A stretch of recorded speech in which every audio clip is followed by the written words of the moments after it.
शिवसेनेचे ज्येष्ठ नेते रामदास कदमजी सध्या आमच्या सोबत आहे. सर, संजय राऊत सांगतात की शिवसेनेत दोन गट आहेत. एक गट आमच्या सोबत यायला तयार आहेत आणि शिवसेनेचे एका आमदारांनी पण सांगितले आहेत की दोन्ही शिवसेना एकत्र यावे. काय भूमिका आहे तुमची? नाही, मुळामध्ये संजय राऊत साहेबांचा दावा आहे तो मुळात चुकीचा, खोटा, दिशाभूल करणारा, गैरसमज करणारा आणि आमच्यावरती अन्याय करणारा आहे. कुठेही शिवसेनेमध्ये गटतट काही नाही आहेत. सगळे आमदार एकनाथ शिंदेंच्या पाठीशी खंबीरपणे उभे आहेत. एकनाथ शिंदेनी ही भूमिका घेतली नसती तर यामधले 5 आमदार देखील निवडून नसते आले. एकनाथ शिंदे साहेबांनी 80 उमेदवार उभे केले आणि 60 आमदार निवडून आलेत. आम्हाला अभिमान आहे. उलट या नेतृत्वाचा आम्हाला अभिमान आहे आणि प्रत्येक आमदाराला अभिमान आहे. हे यांना खुपतंय आणि म्हणून शिवसेनेमध्ये कसे मतभेद निर्माण होतील आणि आपल्याला काय पोळी भाजून घेता येईल का, असा हा बालिश प्रयत्न आहे. या प्रयत्नाला त्यांना कधी यश येणार नाही आणि ह्या बातम्यांवरती 100 मूल देखील विश्वास ठेवणार नाही. सामनामध्ये आज लिहिले आहेत की शिंदे समाधीत अवस्थेत आहेत. ते मुख्यमंत्री पद त्याला पाहिजे होतं आणि ते नाराज आहे. शिंदे तर पत्रकार परिषद घेत आहेत. म्हाडाच्या माध्यमातून किती घरं बांधणार, गृहिणी कामगारांना किती घरं देणार.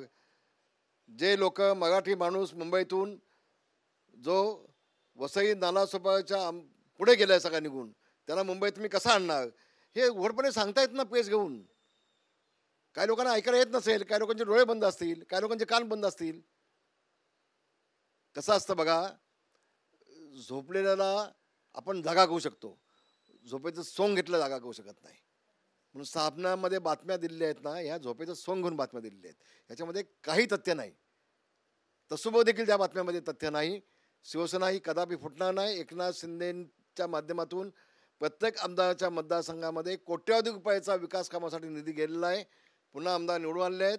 सगळे आमदार एकनाथ शिंदेच्या पाठीशी उभे आहेत. कुठेही दुमत नाही, कुठेही मतभेद नाहीत.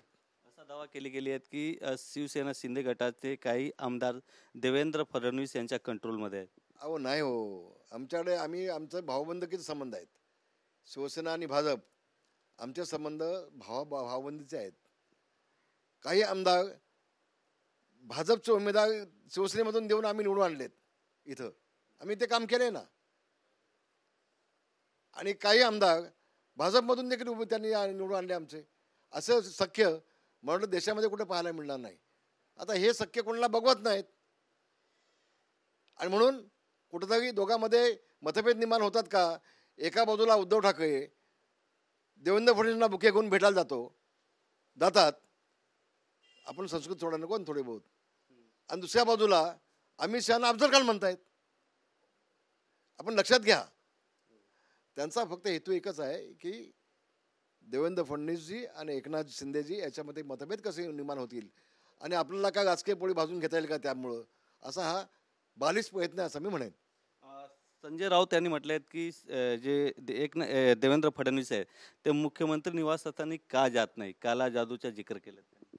अहो मला वाटतं काला जादू काय ते संजय राऊत साहेबांनी आमच्या उद्धव ठाकरेंना विचार पाहिजे ना. एकनाथ शिंदे यांनी सांगितलं ज्यावेळेला वर्षा बंगला उद्धव ठाकरेंनी सोडला तेव्हा टोपली पण लिंबू मिळाले वर्षा बंगल्यावरती. त्या काळी जादू काय आहे ते मला वाटतं तिकडे त्यांना विचारली पाहिजे. त्याचा अनुभव जास्त असेल संजय राऊत साहेबांना कदाचित, आणि म्हणून त्यांच्या डोक्यात हे आलं असावं असं मला वाटतं. उदय सामंत शिवसेनेत एक वेगळी टीम तयार केली तर अशी चर्चा मुळीच नाही. उदय सामंत अतिशय चांगलं काम करत आहेत. माझ्या लहान भावासारखे आहेत, शिंदे साहेबांच्या भावासारखे आहेत. एकनाथ शिंदेंच्या पाठीशी खंबीरपणे उभे आहेत. एकनाथ शिंदेंचा अतिशय विश्वासू सहकारी म्हणून उदय सामंतचं नाव घेतलं जातं आणि म्हणून त्याच्यामध्ये काय मीठ टाकता येईल का असा हा प्रयत्न आहे. पण या प्रयत्नाला आम्ही कोण भीक घालणार नाही. आमचा 100% विश्वास हा उदय सामंत यांच्यावरती आहे. फोन टेप केल्याचे गंभीर आरोप सामनामधून केले गेले आहेत शिवसेनेत. हेच काम करणार आता. शिवसेना भाजपमध्ये मतभेद कसे होतील एवढाच प्रयत्न राहील. कारण त्यांना त्यांचे 20 आमदार कायमचे ठेवायचे आहेत, ते घातील का प्रयत्न करायचे आहेत. त्यांना माहिती आहे आपले आमदार आपल्यासोबत राहणार नाहीत. महाराष्ट्रातला सगळा शिवसैनिक आता एकनाथ शिंदेकडे येतोय, धावतोय, सगळे प्रवेश करतायत. आता आमदारांना कसं थांबवता येईल त्यासाठी हा प्रयत्न त्यांचा चालू आहे. कोकणच्या पालकमंत्रीबाबत सर तुमची काय भूमिका आहे. तर शिवसेनेच्या कोकणच्या पालकमंत्रीबाबत काय असं स्पष्ट आहे की पालकमंत्री पदावर आपसा मतभेद नको. आपण शिवसेना, भाजप, राष्ट्रवादी दादा आम्ही हातात हात घालून काम केलं पाहिजे, कुठेही मतभेद व्हायला नको. रायगडच्या बाबतीमध्ये माझं मत असं आहे की आदरणीय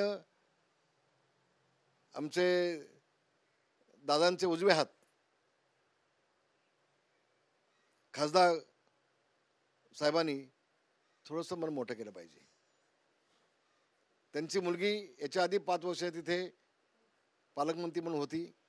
ज्या जिल्ह्यामध्ये शिवसेनेचे 4-5 आमदार आहेत त्या जिल्ह्यामध्ये शिवसेनेला झुकतं माप दिलं तर चांगलं होईल असं माझं प्रामाणिक मत आहे. कुठेही मतभेद नको व्हायला, थोडंसं मनाचा मोठेपणा दाखवून. आणि आमचे महाडचे आमदार आहेत ते सिनियर आहेत, गोगावले आमच्या आदित्यपेक्षा मोठे सिनियर आहेत, त्यांचा राजकीय अनुभव देखील मोठा आहे. म्हणून त्यांना संधी दिली तर ठीक होईल असं माझं प्रामाणिक मत आहे. पक्ष जो निर्णय घेईल तो आम्हाला मान्य असेल, कुठे मतभेद होणार नाहीत. विधानसभा निवडणुकीच्या दरम्यान जे योगेश कदम आमदार आहेत त्यांच्या विधानसभामध्ये राष्ट्रवादी काँग्रेस पार्टीचे कार्यकर्त्यांची भूमिका कशी होती? तुम्ही त्यांच्यावर लोकांनी त्यावेळेला राष्ट्रवादी सोडली आणि ते उबाटा पक्षामध्ये गेले. अनेक लोकांनी उबाटाचंच काम केलं. अगदी तटकरे साहेबांचे उजवे हात त्यांच्या गावात देखील आम्हाला मतं मिळाली नाहीत. मी तटकरे साहेबांना हे भेटल्यानंतर मी त्यांना सांगणार आहे, पण आमचे कुठेही मतभेद नाहीत, कुठे माझी नाराजी नाही. कारण तटकरे साहेबांच्या मनामध्ये असं कदापि येणार नाही की योगेश कदमला पाडावं, असं कदापि विचार येणार नाहीत. विचार मला कल्पना आहे.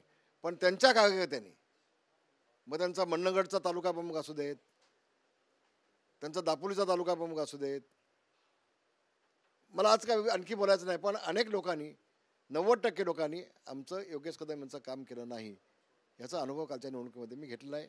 याबाबत मी लेखी तक्रार मी तटकरे साहेबांना करणार आहे, त्यांनी दखल घ्यावी असं माझं प्रामाणिक मत आहे.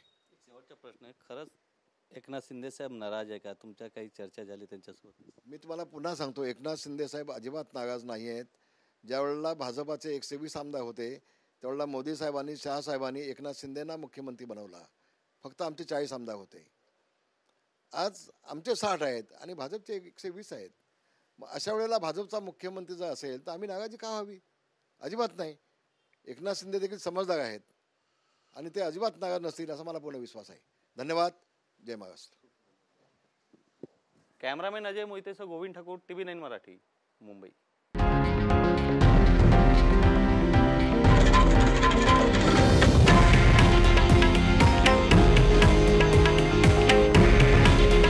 हे आहे देशातील नंबर 1 न्यूज नेटवर्क आणि आपण पाहत आहात TV9 मराठी.